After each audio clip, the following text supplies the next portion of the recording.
মিনহা খালাকনাকুম পড়েন মিনহা খালাকনাকুম ওয়া ফিহা নুঈদুকুম ওয়া মিনহা নুখরিজুকুম তারাতান উখরা।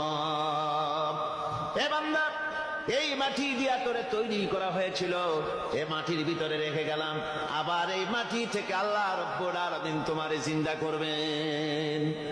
কিয়ামতের ময়দানে সকলকে উঠতে হবে সেখানে আল্লাহর দরবারে। আল্লাহ পাক বলছেন, বান্দা কেমনে অস্বীকার করো? ইন কুনতুম ফি রাইবিম মিনাল বা'স ফাইন্না খালাকনাকুম মিন তুরাব। পরকালকে যারা অস্বীকার করো, কিয়ামতে উঠতে হবে, এটাকে কিভাবে অস্বীকার করো? চিন্তা করে দেখো, তুমি নিষ্প্রাণ মাটি ছিলে, সেই মাটি দিয়েই আমি তোমাকে তৈরি করেছি। আবার আল্লাহ পাক মানুষকে আরো বুঝান, কিয়ামত আছে, পরকাল হবে, আল্লাহর দরবারে উঠতে হবে। আলাম ইয়াকুন নুতফাতাম মিন মানিয়্যিন ইউমনা। তুমি কি মাতৃগর্ভে নিক্ষিপ্ত এক ফোঁটা পানি ছিলে না? সুম্মা কানা আলাকাতান ফাখালাকা ফাসাওয়া। এরপরে তোমাকে মাংসপিণ্ডে, জমাট রক্তে মাংসপিণ্ডে পরিণত করা হলো। এরপরে তোমাকে সুন্দর করে তোমাকে সুগঠিত করা হলো। ফাজআলা মিনহু যাওজাইনি যাকারা ওয়াল উনসা। এরপরে মাতৃগর্ভের ভিতরে আমি এটাকে পুরুষ বানালাম, কন্যা সন্তান অথবা পুত্র সন্তানে পরিণত করলাম। এইটা যে পেরেছে, যিনি পেরেছেন, আলাইসা যালিকা বিকাদিরিন আলা আইয়ুহিয়াল মাউতা। সে আল্লাহর পক্ষে কি সম্ভব নয় যে তোমার মৃত্যুর পরে তিনি আবার জিন্দা করতে পারবেন? কি বলেন সম্ভব না? তিনি পারবেন না? নিশ্চয়ই তিনি আবার কিয়ামতের মাঠে আমাদেরকে হাজির করতে পারবেন, এতে কোনো সন্দেহ নাই।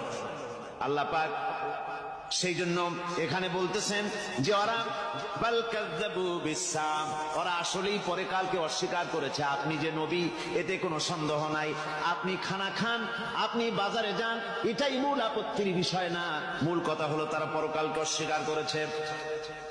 আল্লাহ পাক বলেন, ওয়া আন্নাস সাআতা আতিয়াতুন লা রাইবা ফিহা। অবশ্যই সে সময় আসবে, সে কিয়ামত আসবেই, এতে কোনো সন্দেহ নাই। ওয়া আন্নাল্লাহা ইয়াবআসু মান ফিল কুবুর। আর আল্লাহ পাক তিনি কবরের মধ্যে অন্তর্হিত যা কিছু আছে সবাইকে কিয়ামতের দিন আল্লাহ পাক ময়দানে উঠাবেন। কিয়ামতে আল্লাহর দরবারে সকলকে হাজির হতে হবে।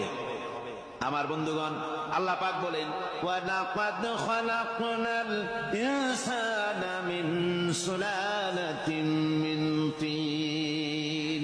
লক্ষ্য করো, তুমি ছিলে মাটির নির্যাস থেকে, তোমাকে তৈরি করা হয়েছে।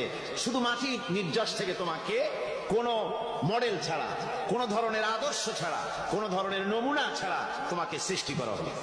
সুম্মা জাআলনাহু নুতফাতান ফি ক্বারারিম মাকিন। এরপরে মাতৃগর্ভের একটা অত্যন্ত সুরক্ষিত জায়গায় তোমাকে সংরক্ষণ করা হয়েছিল। সুম্মা খালাকনান নুতফাতা আলাকাতান ফাখালাকনাল আলাকাতা মুদগা।